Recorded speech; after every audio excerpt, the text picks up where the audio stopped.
সুখৰে সময় পাহৰুৱা কান্দোনৰে প্ৰহৰ মুছি দিয়া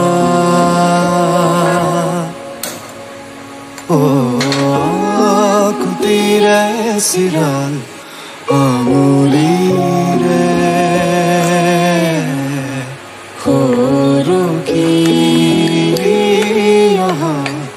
চকু পানী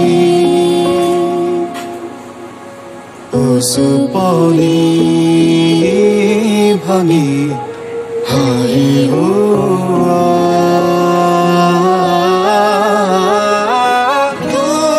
সময় নেউচি আহি থকা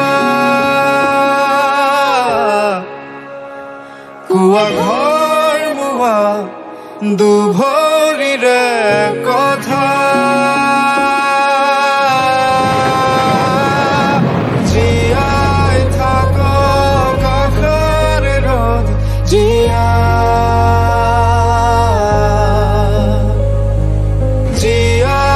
থাক কাষৰ ৰদ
ভাজত জাগিৰোৱা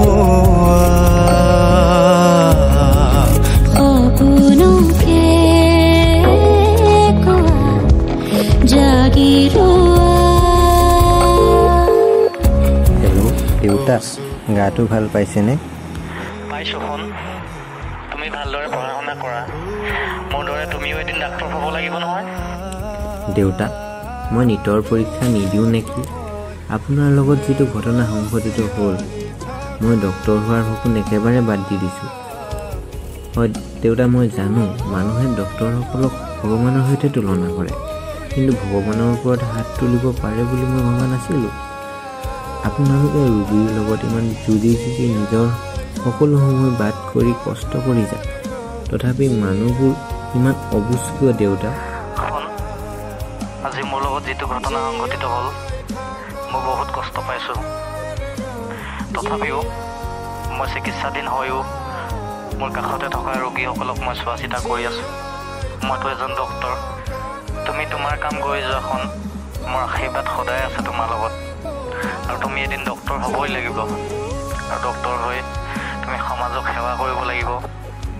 এখন সুস্থ সবল সমাজ গঢ়ি তুলিব লাগিব। দেউতা, মই আপোনাক কথা দিছোঁ, মই পৰীক্ষা দিম আৰু সমাজখনক বুজাম আপোনালোকে কিদৰে ইমান চেষ্টা আৰু ত্যাগ কৰি যায় তেওঁলোকৰ বাবে।